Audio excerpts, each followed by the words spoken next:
Welcome to the Upshot, Multi-World Disc Golf's podcast about the latest in the disc golf world. I'm the editor, Charlie Eisenhood. Joining me is Josh Mansfield. It's Thursday, June 12th. We're ready for the Preserve this weekend in Minnesota. The strong FPO field starting to come back together as we're on the precipice of U.S. Women's Disc Golf Championship coming up next weekend. And so should be a fun one. Kristen and Silva in the field. And in some ways, Josh, I think FPO might be more interesting than MPO at the Preserve this weekend. Yeah, you've got MPO player, and it's it's kind of interesting because if anything, I would expect FPO players to take the week off. Like they're the ones I'd expect to just head over to Wisconsin and go get ready for the major, not MPO taking the weekend off. So it's definitely an odd part of the season where you're splitting between Europe. We've got a major in here and people are traveling back. And so definitely going to be interesting. But I mean, we even if it is a lighter field than MPO, you still have, I think, 6 of the top 10 players. So we're gonna have some good competition nonetheless. And this is a fun, super birdie friendly, respite in the middle of the season. Josh, I just do want to quickly check in. We are in the midst of the NHL and NBA finals. Knowing not that much about hockey, I feel like the Panthers are not supposed to be up 2-1 in this series. Is that right? Are they the underdogs? I don't know what the odds were when they came in. It's interesting because the Oilers have in Drexel and McDavid, 2 of like the top players in the league, but the Panthers have depth. Like the Panthers are just so deep, and I don't know. I do not want Florida to win. I don't like Florida all that much. It's the first time in my life I've ever been, wow, the whole swallow your whistle really got out of hand. Like Florida was so bad against the Hurricanes. And so I just, among other things, I just really don't want Florida to win. I also think McDavid deserves a cup. Like that guy's phenomenal.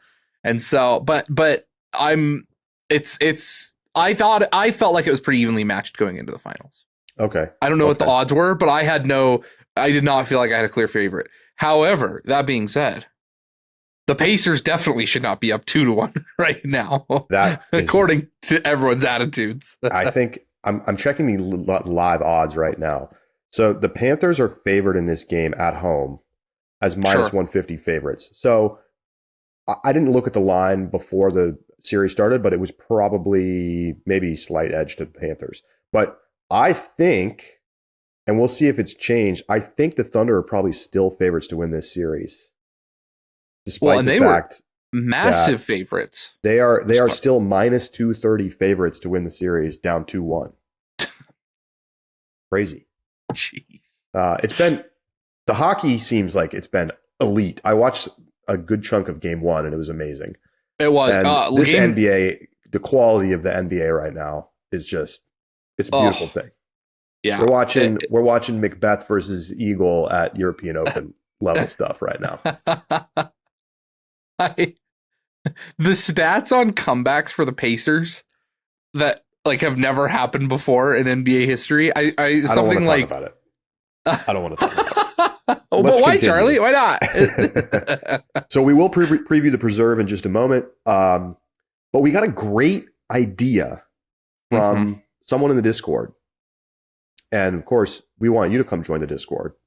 It's so much fun. It's the best way to talk disc golf, watch live disc golf, and chat with other like-minded folks who are watching. And you can join for less than $5 a month at discgolf.ultiworld.com/subscribe. And the idea was to revisit our drafting of players under the age of 26 that we did back in 2022, kind of at the end of the 2022 season. So that's, coming up on 3 years ago. Right. And we did a little mini, 3 players each draft in FPO and MPO. So I thought, you know what? let's do it. Let's take a look back at our picks, talk about how things have changed, and then make a fresh draft. The concept of the draft was pick players under the age of 2020. I keep saying 2026, just simply 26, who are going to be the best performers over the forthcoming 10 years. Right. Ignore what they've done before. Only future projections of the next 10 years. Josh, we started an FPO. You had the number 1 overall pick. Where'd you go? I went to Evelina. Okay. And, she won a world championship in that span. So that wasn't too bad of a pick, I don't think. At the time, this was one, because, we had the season in 2021 that we come back. And Kristen, obviously, not eligible for this list. But I think it was still, they were playing well. And it was kind of like this in between of like, okay, which way are the Finns going to go? Where are they at? Where's this game at? And we were really high. It was kind of post-COVID. They still hadn't played much. That's exactly right. Like they had started coming over, but it wasn't enough for us to be like, oh, this is who they are, right? Like we weren't 100% sure where it was going to be. And so the Finns go 1-2. It went Evelina, and then you took Henna. And I think that, like, looking back, players who were eligible, I still don't think those are the worst picks in the world. I don't think. Yeah. So right. You went Evelina, then I took Henna and Val Mondahano with my first 2 picks. You took Haley King and Ella Hansen, and I closed out with Kat Murch. Yeah. Now keep in mind, at the time, I don't even think Silva Saarinen was a name that we knew. Would have been we had ever heard of. 16. And so I'm going to check her PGA page right now because did we miss an opportunity? Sure. Maybe. I mean, she was winning some tournaments in Europe, but there was no Pro Tour over there yet. She did not. This was the year before the Silver Series at the Pro Tour. Exactly. So, and let's just pull up a random tournament. She finished 4th at the Tunis Open in 2022. She was behind Kristen, Sophie Björlicke, Anniken Sten, and then it was her. And she was 13 shots back of Kristen. So I don't think you're necessarily looking at the European results and going, oh, this player is going to be a beast. Because even if you said she's going to come to the US, she's going to start playing well, you might have projected more like what we saw in 2023 with some interesting results. But I don't know that anyone would have expected to see her get to the level that she's gotten to this season. Yeah. Oh, no, I completely agree. Obviously, she will be on the redraft list. So where will be the question. Yes. I think we're going to have some of these names get drafted again. And I don't really hate any of these picks. At this time, had Val gotten hurt yet? I don't think so. I think she got hurt at the beginning of 2023 and missed all that time. Yes. And then she's still been good, but we'll see if she ends up back in the draft list. Yeah. Because there's some new young players who are not on the scene at the time, like Cadence Burge, Emily Weatherman, even Ellie Mittling. We didn't know the name at this point. Yep. So let's redraft. There's also some potentially interesting players over in Europe to consider. Right. Here's a question, Charlie. Are we flipping order? Because I went first in FPO last time. You went first in MPO? I think we should flip on both sides. I went first in MPO. You should get to go first this time. It's disgusting that I'm giving up the first pick in MPO, but I'll do it. Yes. We'll get to MPO in a sec, but let's just stay here. All right. So next 10 years, the rule is they have to turn 26 or younger this year. Yeah. So it doesn't matter if they're already 26 or something like that. As long as they don't turn 27 in 2025, then it doesn't matter. I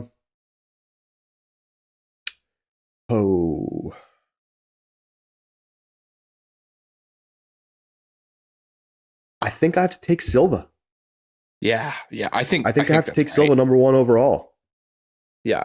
I mean, just the level of development we've seen. She's still so young. and she's already outplaying the other Europeans besides Kristen, and obviously just beat Kristen for the first time. Mm-hmm. Yep. So, if you project like the quality of the putting and the development that she's had everywhere else in her game, what is stopping her from becoming a force? Absolutely.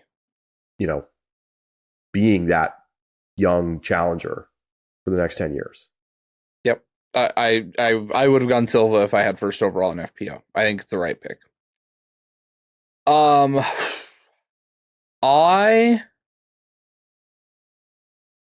am going to I'm going to redraft Evelina as my first pick.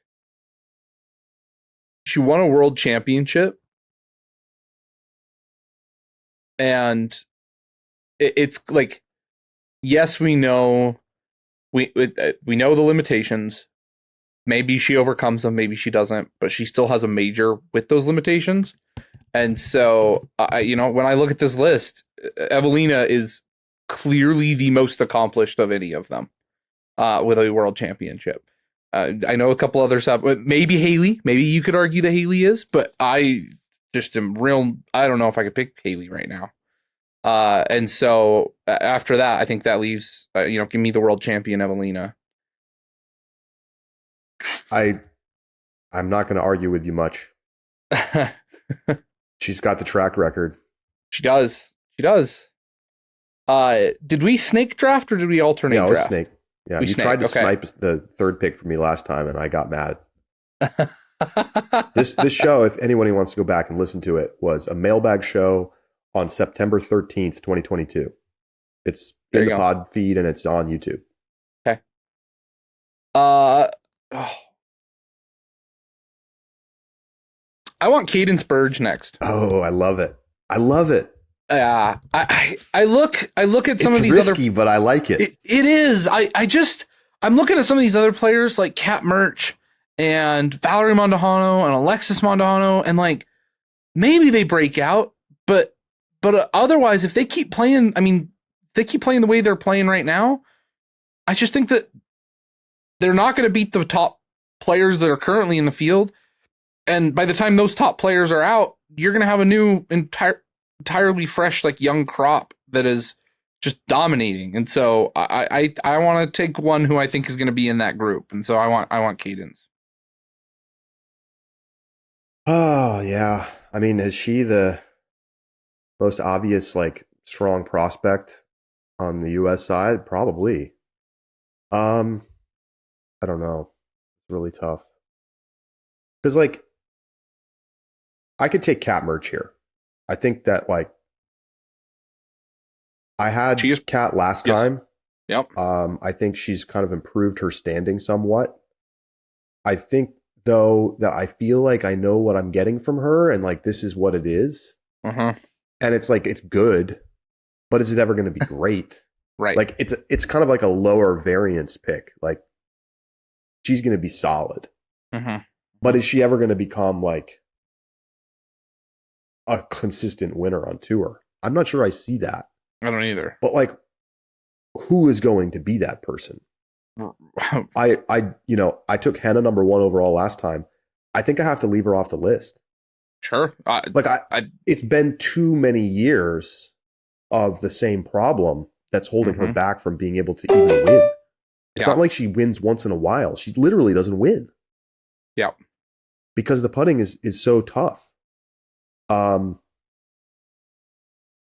So, other options, like, do you think Ellie Midling's going to get there? Maybe. Julia Fours has been really promising over in Europe. She's only 13. That's really maybe too young. It might be. Right. If she was 16, you only get her till she's 23. But I don't know. Like, this is a really tough one. I think I'm going to take Kat. Okay. And then I'm going to take, you know what? Let's roll the dice. I'm taking the low variance Kat Mertsch. I'm taking the extremely high variance Julia Force. I was gonna take Julia Force if you didn't. Oh, Like the level being shown at this age is such a strong indicator historically of a player who's going to become an absolute monster. Mm-hmm. And it may not pan out, but when we see this kind of level from a Macbeth type or an AB, now it usually doesn't happen this young, Right. but right. that is probably the sign that she's actually really going to be seriously good. Jeez, Charlie, I don't know what to do. I was really hoping you weren't going to do it. Oh, that's so tough. I mean, look, like Letomaki was really fun to watch at All A, but like I unlike fours, we've been talking about fours a little bit, and we not in the same case of Letomaki. It was her first Elite Series ever competing. Apparently she played. I didn't know this, and so this is. I know they said first Elite Series. She took 33rd at Throw Pink last year, and she would be 14 at that point. But I don't know how big that field was because it was by invitation. She's a good amateur. She's so good. 23rd at European, but won Junior European Disc Golf Championship in 2023. Oh my gosh. Here's the problem, right? Here's the problem. I don't know who to take if I don't swing for the fence, right? Emily Weatherman, maybe. She's the other one in consideration. Haley King, I just don't. I'm so nervous about how much she plays. I have no clue. I have no clue. Yeah, so that's out. Alexis, feel like I know what I'm getting, and unfortunately, it's like Cat, but not like doesn't have as many wins, and I don't think would win as much. I'm with you on Henna. Valerie, I don't know. Does she get things right? Maybe, but I'm worried. This is what this is it from Valerie as well. Macy Vela Diaz had kind of a promising bounce back, but then it's been quiet, and so I just don't know. Ellie Midling, and then it's at that point, do I trust Ellie Midling or do I want to swing on a European? Look, I am not terribly happy with any of the other picks, and I just am not going to let another Silva go by. So give me Letomaki. I'm doing it. We're all in on Europe. We are. Welcome to the Wild Overreactions draft. But she's also super young and has been blowing it up in amateur and then even FPO events. So, yeah, I just am not. Players left out: Henna, Valerie Montejano, Macy Vela Diaz, Ellie Midling, Emily Weatherman. Interesting. Some of these players, I feel like we've seen them long enough that we. Agreed. You're like, this is what we're getting. It's like with Henna, obviously, if she can become a league average putter, she's the number 1 overall pick. Yep. But we haven't seen any evidence that she's going to be able to do that. Yeah. So, all right, Josh, you're up first in MPO. But before we talk new picks. Oh, sorry. Yeah. Let's talk about what we did last time. Okay. I had the number 1 overall pick. Who do you think I took? 2022. Is there a chance you took AB back then? No. Eagle. I think it's. Oh yeah. Okay. Yeah. Yeah. Had he done the Jomez injury at that point? He had the injury. He had the injury. But was that the year that he crushed it at European Open? I think so. It was. Because last year was Gannon, year before was. Yeah, it was. That was the year that he, set records with his role at European Open. Right. So you're basically didn't play, shows up, smokes European Open, and then walks away. He's doing the right things. He's getting the arm right. Remember he took all that time off. Yeah. And he had been saying the right things. And I think there's still a chance that Eagle, who's no longer eligible, by the way, because he turns 27 this year, could be a reasonable pick. I mean, you have to be projecting him to get better again, but that he's capable. The talent is there. So anyway, he's not eligible, so it doesn't really matter.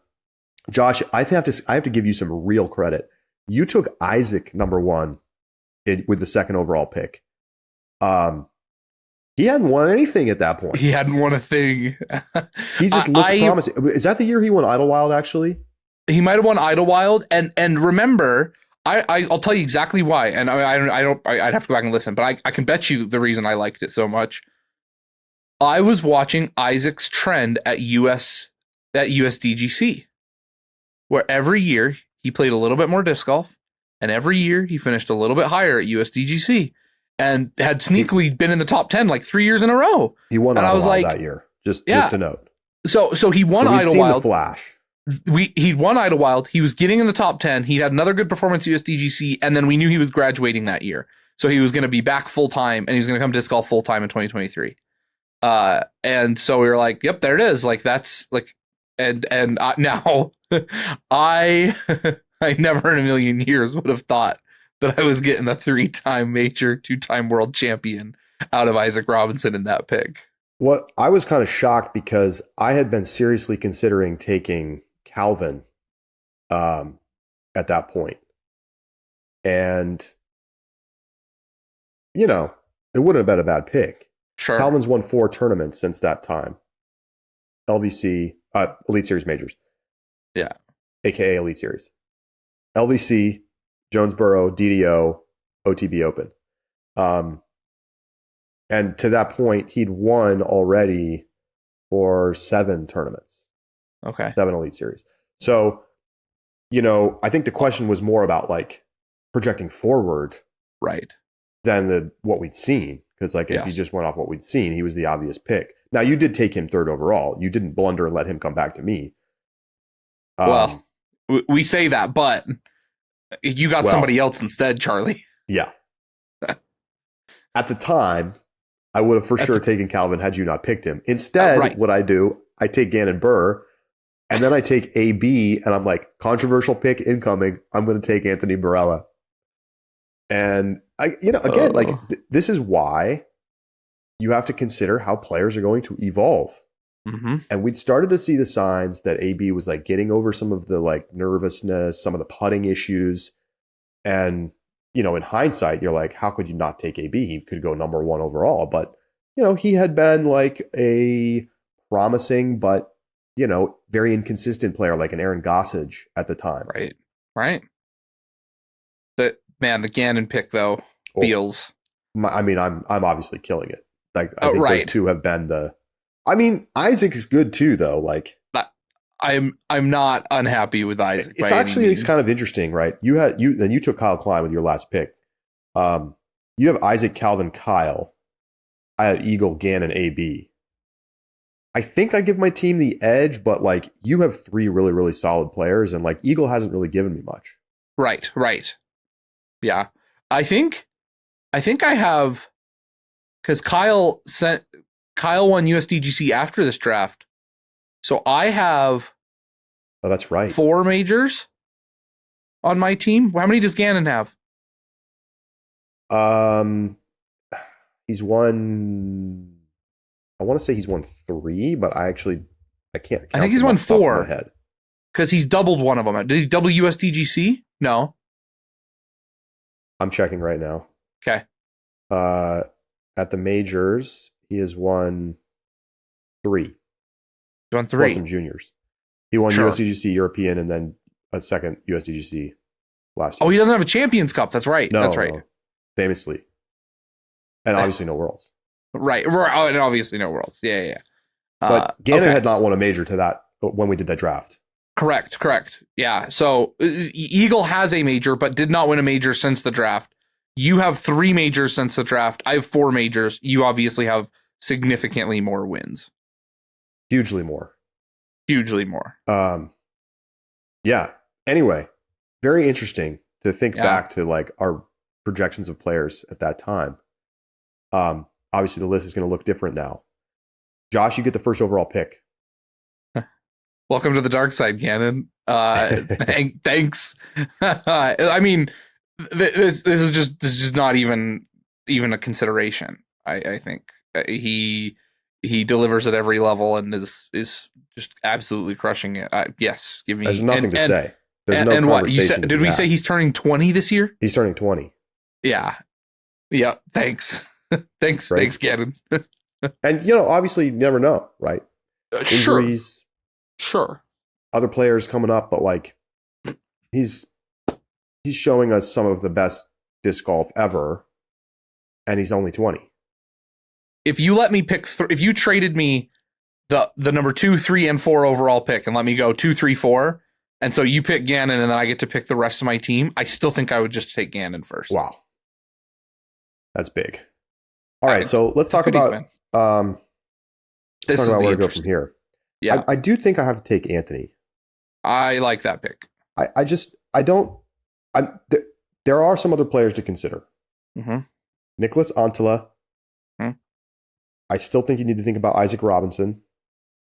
Kyle Klein, certainly. And then like younger players like Luke Taylor is very interesting. Sure. Even Ezra Robinson, if you wanted to think about that, right? Because you got to be thinking of 10 years in the future. Yep. But like we're seeing prime AB right now and arguably only going to get better. And like, would you be shocked if he won 2 majors this year? I mean, maybe your answer is yes. But like from a skill standpoint. No. He's just like already above everyone else as a thrower of the Frisbee. And like, that's not going away anytime soon. So I will take AB. And then the question is what to do next. Adam Hammis is another interesting one. There's a lot of players like in this next range that I think are compelling. I think I got to go Nicholas though, because he has shown us a ability to close out events and like just a technical skill that like rivals anyone on tour. So the combination of continued improvement as a player and the track record of wins already makes me feel pretty comfortable taking Nicholas here. Listen, I don't hate the Nicholas pick at all. He doesn't like it. Nicholas turns 24 this year. I was expecting to get. I thought I was taking Nicholas next. But I will, with the absolute, most utter delight and pleasure, redraft Isaac Robinson. Like, done. I know he's a little bit older than them, but gosh, like, Charlie, have you already been lulled into complacency around Isaac Robinson because it's not major? Like, I have. Now, Nate Sexton told me not to do it, but here I am. He told you. This is the joke, I'm getting rope-a-doped. The joke is that he wins a major this season. And he's now up to 4. Oh, he's got 4. He's got 4 since I drafted him. Yeah. He goes, he goes, wins a major, goes quiet.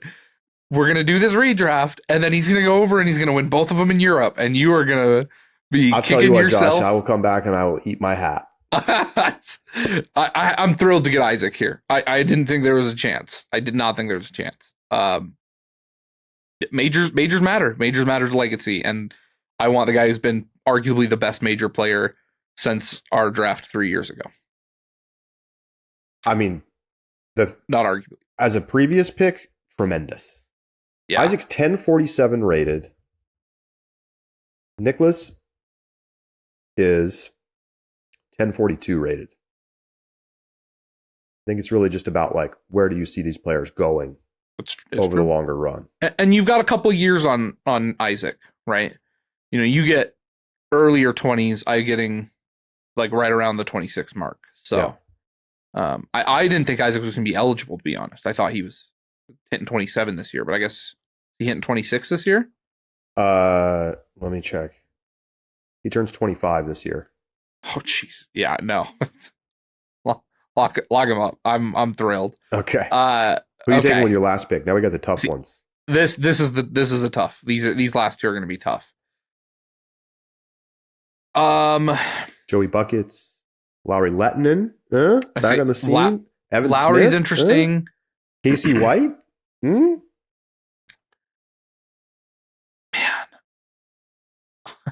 I am honestly like, you trade Give me Kyle Klein. Why mess? Like I have 5 majors from my draft 3 years ago, and I replaced Calvin with Gannon, and like, what a team! What a team! If you headline that team, over the moon. Noting for the record that Calvin is no longer eligible. Right. That guy couldn't pick him if I wanted to. And so I have the 3 guys on this list who have won majors. Yeah, and it's huge. That's I am not sure if I would have taken Kyle in your shoes. That's fair. I think I'm happy to get the player I'm picking right now, and that is Luke Taylor. I love that. I love the pick. I think we could look back on this and go, wow, how did we miss? Just like when I took AB with my 3rd pick. Yeah. This kid is good. He turns 20 this year. No, he turns 19 this year. Nice. He turns 19 this year. He's 1032 rated. I think he's at an all-time high. Nope, I lie. He was 1035 late last year, but he's been right around this 1030 mark. Mm-hmm. He's coming off back-to-back top 10s on tour. He showed us competitiveness at the highest level at the majors when he was right there at Worlds last year, ended up finishing 4th. I think that we're seeing something special out of this kid. And he's still so young. Yeah. How old is Evan Smith? Evan Smith turns 24 this year. Okay. Evan Scott turns 20 this year. Not to be confused. Another reasonable consideration here. It is. Like, this is obviously like a big projection pick. Oh. And to be honest, there's probably some 15-year-old who I should pick. But right. I've been really impressed. And although he has not yet won a major, I think we've seen the signs that he's like got the right build as a player and the mental side to be someone who does win a major. Sure. You know, the only player that I think I would like, I think should really be going ahead of Luke is probably Ezra Robinson, because he's shown the flashes like to the same extent like Luke Taylor has. Fair. And has the win. But I don't know how is I'm assuming Ezra's what, like 23? But you know, like look, Luke Taylor won Junior Worlds in the under 15 division back in 2021. Sure. And you know, beat out signs. some of these other young, strong players. Andrew Miranda, Carter Aarons. Like, you never know. You never know. A player that this kind of this unproven and still this young, but yep. I like what I see. And That's I fair. am definitely rolling the dice a little bit on a 10-year forward projection. Like, the right answer here might be Adam Hammes. Sure. Like, it's kind of maybe scandalous that we're leaving him off the board. I mean, he's been super solid this year. And like, if he continues playing at this level, or God forbid improves.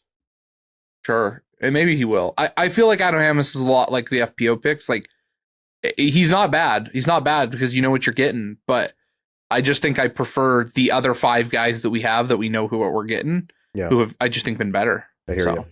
So Josh gets Gannon, Isaac, Kyle. I get AB, Nicholas, Luke Taylor. I think having the number 1 pick here is suffocating. I mean, as you said, you wouldn't trade the number 1 pick for the next 3 picks. So no, wow. I wouldn't. All right, we're gonna take a quick break. When we come back, and by the way, shoot us your emails, upshot@ultiworld.com. We will preview the Preserve, presented by Simon Line. Yeah, we'll be back.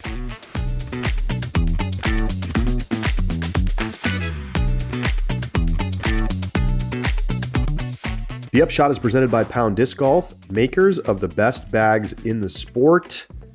Blackout and Sexton 2025 stock Octothorpes are shipping right now. So you can get the brand new redesigned 2025 Octothorpe and order it out the door today.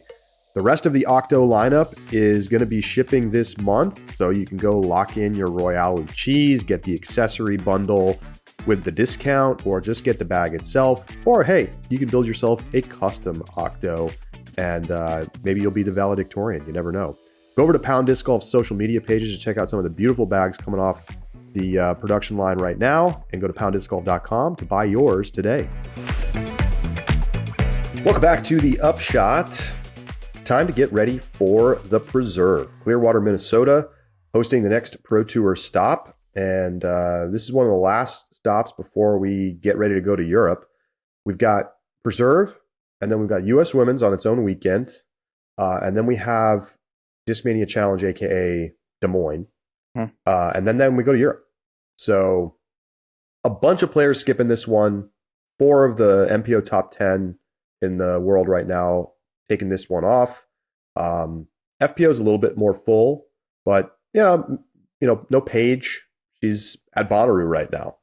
Someone in our Discord was like watching a live stream from Bonnaroo and saw Paige in the front row. She's having a good time. Always an interesting stop. Very, very, very friendly. Not too much OB. Lots of space. Lots of birdies. Even eagles. This is it's not Waco, but it's similarly birdie or die. Yeah, players love this course too. What we've been told in previous interviews is like there's also a lot of camping event kind of stuff around coming to this event as well. And so we've heard nothing but positives from players generally about this course, this event. They really, really enjoy it. And like you said, Charlie, I think it fits in a nice spot in the schedule when busy, bouncing back and forth between Europe. A birdie fest this is an appropriate place for a birdie fest. Let's talk about some of the key storylines coming in. Ricky Wysocki coming off the painful loss at the Ale Open. Will be back. He's flying back. He'll be at the Preserve. And he has been an absolute monster here. He's got 3 wins in the last 4 years. His only non-win was a second place finish. This is, if you're looking horses for courses, you got to consider putting Ricky in your picks just because, I don't want to say a podium is a lock, but he's just been by far the best player here over the last 4 years. He's only had 9 bogeys in those 4 years. 12 rounds, 9 bogeys. That is insane.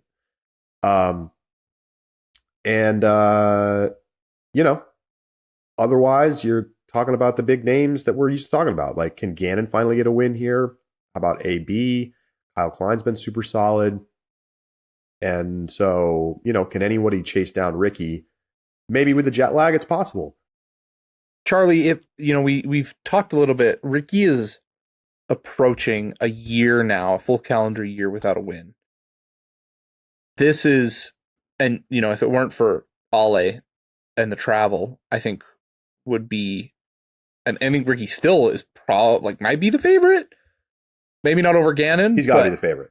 But yeah, he's so good here. So given that's the case, if Rick doesn't win here for any combination of reasons, what level alarm are we at? Are we at 10 alarms? Are we? No. I'm not going to be super alarmed. If he plays bad, it's easy to say it's because he's jet lagged and sure. Look, he's coming off 2nd at Kansas City, 5th at Champions Cup, 3rd at Cascade, 5th at Northwest, 2nd at Ale. If he finishes top 5 here, I'm not going to be worried. No alarms. No. It doesn't mean necessarily that I think he's going to be guaranteed to get a win anytime soon. Mm-hmm. But his level is very high right now. Sure. I think, yeah, it'll be interesting to see how it goes, and I hope that he feels good after the travel and can play his top game. On the FPO side, Missy won this tournament last year, and Holland was kind of right there, and then played poorly down the back 9, and Missy ended up kind of walking it in. I don't think Kristen played here last year. That is correct. Has she ever played this tournament? It yes. comes at a time. She has played twice. She's won it once and took second place once. There you go. Silva Saarinen will be making her preserve debut. First time. So that'll be interesting. And it's just going to be nice to have the kind of like the big two from Europe back playing the big three from the US. And I'm just excited to see how it shakes out. I mean, I don't even necessarily know who to set as the favorite, because I think you have a reasonable case to be made for Kristen, Holland, or Missy. Yeah, I think you're right too as well, that Silva could win this, but the combination of travel and first time at the course makes it feel a little bit less likely. I don't know. Have we seen Silva really at a birdie or die course in the same way? On a longer track like this, I don't know. It'll be interesting. I think this is going to be an interesting one to see from Silva. I agree. I'm really curious how she's going to play here. I also am not super confident in her. You know, I don't know if I'd pick her to win for my podium. We'll see, just given who else is available. But it's a cool course. It's the Black Bear layout at the Airborne Preserve. You got to have some water carries. There's some wooded holes. They are making some changes to the layout in the kind of like the middle of the course. There's a couple of new holes, some new alternate pin positions. Love that. Not huge changes, but like, don't care. I agree. Like, just change the flavor of the hole a little bit, and I think it's fun. If you pick up a basket and move it 5 feet right now, I would consider that a win. Like, that's 5 feet. 5 feet. I'd be like, okay, because it signals an understanding that that's something that we need. It's a little bit shorter than last year in MPO, 10,664 in the A layout. It was 10,743 last year. It is a little bit longer in FPO, 9415 in the A layout. It was 9310 last year. But par goes from 66 par in FPO to 68 par. Okay. So it should play, in theory, a little bit easier, but they changed some holes, so we'll see. Well, yeah, right. Easier to par, that is. Yeah. Rain is expected on Friday, overcast Saturday, Sunday. So get ready for some weather here. Like I said, I mean, I know the players probably just like hear this, if they hear this, they probably just like hate me for it. I love watching professional disc golf in the rain. I think it's just really interesting to watch them have to really like battle. It's a big mentally, challenge. Physically, yeah. It's interesting how they adapt their game to uneven footing, to not holding the disc as well. Like, all those things I think are just really fascinating. So I love watching the rain. I'm excited for Friday. Last year was crazy at the top. Ricky was one back of Isaac coming into the final round, and Kyle Klein had the lead. Klein and Robinson were tied at the halfway point going into the back, and Ricky and Gannon were one shot back. And then Isaac and Gannon both took nasty double bogeys on the 13th. And then it was kind of the battle between Wysocki and Klein down the stretch, and 2-shot lead for Wysocki going into 18. And, it's a hard hole to make up ground on as long as your opponent doesn't make a big mistake, because it's a pretty easy birdie. Right. Pretty easy birdie. Eagle is possibility, but making up two really does require. I wish 18 had a little bit more teeth. I wish it was a little bit that the playing for birdie has some risk, and so like you have a really simple, straightforward par. But I wish there was just a tiny bit more risk for birdie, to really push players who are up by 2. But all in all, it's a fun finishing hole. Yeah, it is. Looking forward to the tournament. I think for me, one of the things I'm going to be paying attention to is just what form are we seeing from the FPO field, because we've got U.S. women's right around the corner. And I feel like hasn't been a lot of chatter about it. The tournament often seems to get a little bit overlooked, maybe because it's just an FPO only event. Also just like less promotion because it's not a Pro Tour stop. And I feel like the PDGA doesn't really like hype it up too much. But that said, I'm excited. It's going to be in Wisconsin. We had some real drama the last time it was in Wisconsin. Maybe Haley King will win again. But I'm going to be keeping a real close eye on the level of play from the FPO field as a way of kind of like especially the technical holes. Like who's looking good out there? Because I think we're going to see a lot of technicality on shorter courses in Wisconsin. I completely agree. Yeah, definitely. This tournament definitely has more of a sense of importance for FPO right now than it does for the MPO side, and going to be interesting to watch. Let's make our picks. It's time to get down to business here. I'll go first this week. Okay. FPO. Right off the top, I got to take Kristen and Holland. I was going to take Missy. Mm-hmm. I feel like the odds of Kristen or Holland winning individually is higher than Missy by a little bit, which is why I have them over her. She's also a 1X because she won Pro Tour last year. So just like that combination of it's like very even to me to which of those players to pick, but I'm going to just take the multiplier extra. Yep. The other pick I'm going to make, and I should have been doing this more, and I feel like the smart move is to be taking this player, Katrina Allen, who's basically been in the top 10 at every event and is a 5Xer because she was out with having a child last year. So I'm going to take advantage of this last moment to get 5X from Katrina Allen because we will be resetting scores very soon. It might be after this tournament. Maybe it's after Des Moines. It might be after Des Moines. We'll have to look. Yeah, we're going to double check. But there's going to be a score reset soon for multipliers for the rest of the season. So take advantage while you can. Fair. I don't hate the pick. Katrina also is a former winner here too. That's the other thing. She's played super well here in the past. Yeah. So, back to the horses for courses idea. You've got the kind of double combo there of the fact that Katrina not only has a great multiplier, but also is quite good here. Okay. Well, let me start off with the boring part. Kristen and Holland. Yeah, I agree with you. Just, Holland's not missing top 5. Kristen's not missing top 5. Kristen's not missing top 2. Like, it's just, how do you not pick those two players? And same thing. It's, again, like, not to knock Missy and the fact that, like, we think she is significantly worse than them, but the multiplier just is enough to edge those two over Missy in the picks. My last pick, I also want to go for a 5Xer. I'm going to take Cadence Burge. She finished 15th here last year and is just playing a significantly higher level of disc golf this season than she was last year.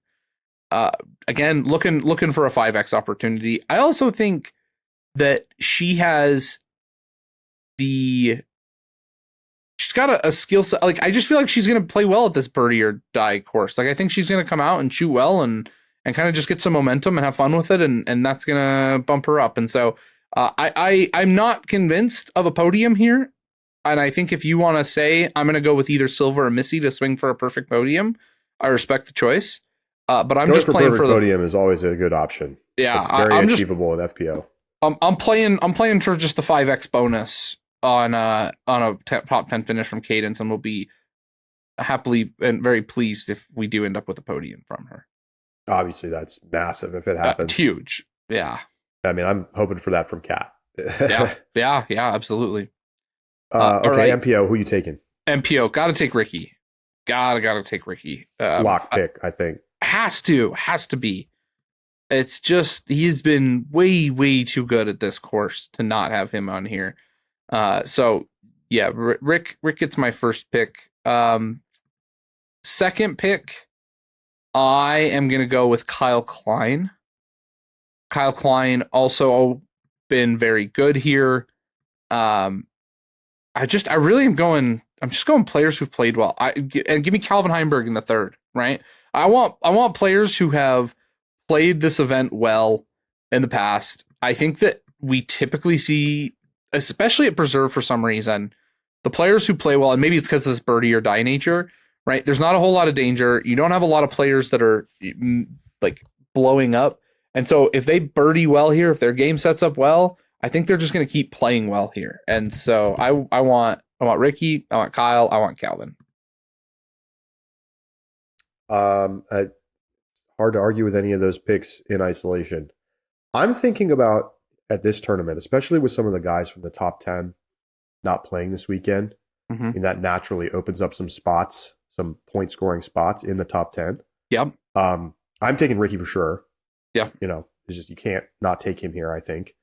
And then I'm looking at players who have played well here, who are getting me at least 2x points.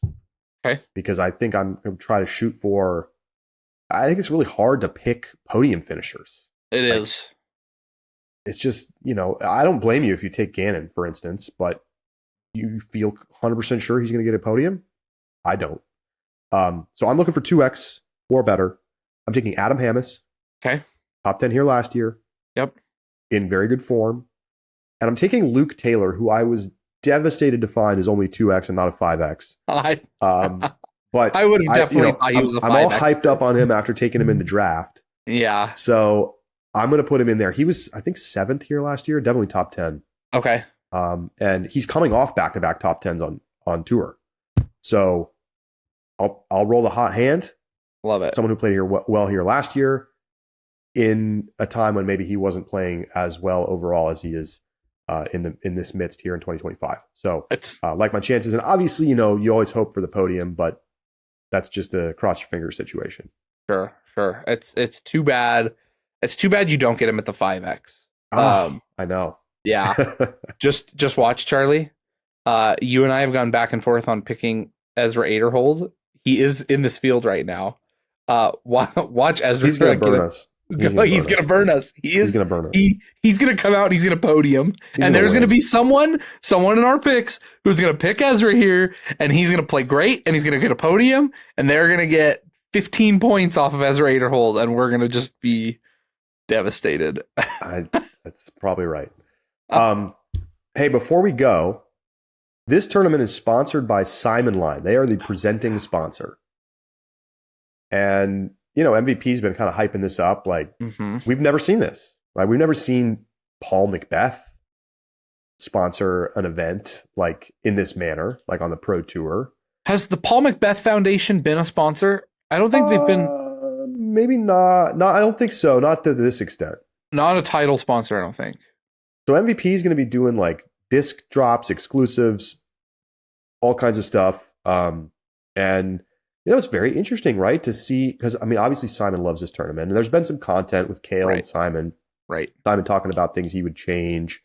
Simon just has long professed love for this tournament. And so I just think it's a very interesting concept, right? Rather than MVP sponsoring this, and they've sponsored plenty of stuff this season and will continue to do so, not including the MVP Open. Curious to see how this goes. Does this drive sales? I think it feels like people are excited about this anecdotally, and the opportunity to maybe get some Simon specific drops at the tournament. Right. Here's the thing. So MVP has always done really well with tournament exclusive drops. Right? MVP Open, OTB Open. Yep. Those exclusive discs sell like hotcakes. I think it's smart to not do that.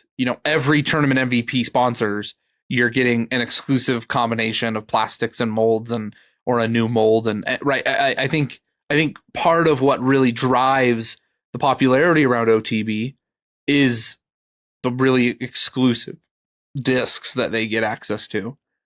And so I think it's smart to pivot away from like just a general brand with exclusive discs. I know that Simon loves the Preserve, and so I understand that connection. My wonder is there not a different tournament that could leverage this more so than the Preserve? Why do you think the Preserve isn't a good choice? What are attendance numbers like at the Preserve? My gut is not that it's like particularly well attended, and I haven't seen it's not exceptionally, and maybe that changes because of this.